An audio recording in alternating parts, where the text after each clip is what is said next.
cover or reveal the dialectical relationship that our region has with Western powers, and how you're able to kind of like take this angle to discuss this relationship, and how also like the Christian presence in our region kind of like facilitated this dialogue, so to speak.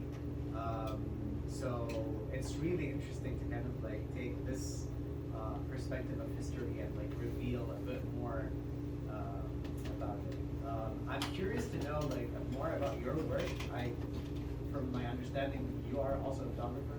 No. You're not a photographer. I'm not photographer. You're just an amateur of photography. Yeah, I'm really far from photography, Oh, okay, engineer. Okay. But when I discovered those lot of old photo and old document at my family house, and I was surprised why nobody do something, reserve them. So I start at least scan them, then discover the people if I could, because sometimes 100 years, the oldest one 1877, I'm not able to see who is people. Yeah. This was first, but then I start to ask other families to check and compare those photos. And I start to ask some historians, either in Aleppo or outside, European, even in USA. I share all what I have, and I read what they can, and it's a hobby for them now. Okay. But maybe later on, because another thing that when I try to do this discovery, I think I found that nobody did any book or anything about the history of photography in Aleppo. I saw in Beirut a lot, in Egypt even a lot, and also Jerusalem. But in Syria or Aleppo, no presence for any book. What they did, even in Turkey, Istanbul or the big Ottoman city, the capital, a lot of books. But in Aleppo, no presence. Just a small thing in Beirut book or in Istanbul books. Yeah, so I say myself, today I will start by this, and I will see the reaction, and I will see if it could be developed. Here it's not professional, just amateur, you can say. And it's the concept with Africa. It's really just exploring things you're not an expert in. You're not really allowed to do a presentation about things you're an expert in. Okay. The idea is to really use your curiosity to sort of and see where it's going to take you with regards to topics you're not a professional in. Does anyone have any questions for Rajat? If not, we'll just thank him maybe again. Okay. Go ahead. I think this was super informative. I did not know all of it. I was wondering, I guess a lot of the images were like documentation of like people and like cities and stuff. Was there anyone at the time like having fun with the camera, like doing playful, I don't know, weird stuff, or does that come much later? Sorry, was anyone taking camera? Yeah? And Like was someone doing more experimental or like weird art or anything that's like not just, you know, taking a picture documenting a condition or a portrait of a family or like less Yeah, I understand your question. Before doing this, I was two ideas in my mind to talk, but then I found it will be more than 2 hours, so I can't do it. I have two ideas. Maybe next feature. It was either to do about the local photographer. It's mean the people who live in Aleppo, and those are more classical photography. Or the second one about the Orientalists and the voyageurs who came to Aleppo and take photo. And those are more important because those took photo from different perspectives, took photo from the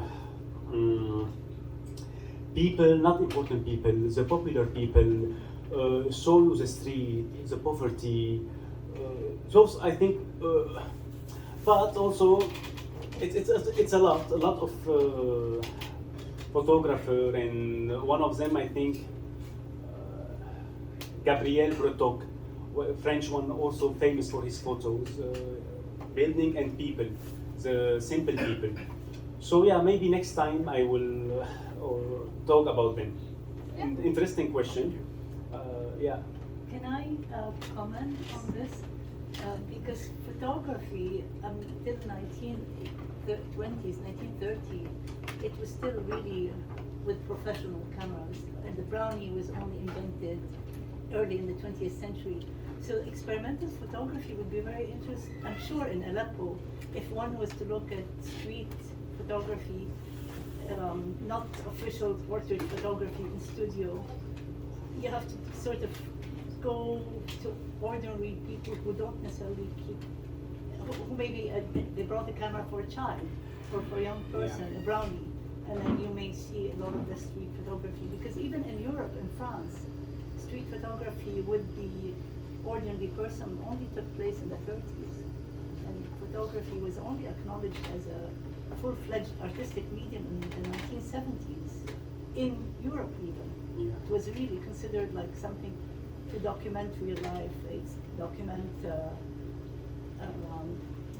it was an evidential document. It was not meant for experimentation, play, Yeah, for photography, for street life, like cities life, families. About what you said, also, as she said that it was big instrument, the photography at the time, so it's not easy to take it everywhere, and take photography. But also something I remind, at the time, taking photography was expensive.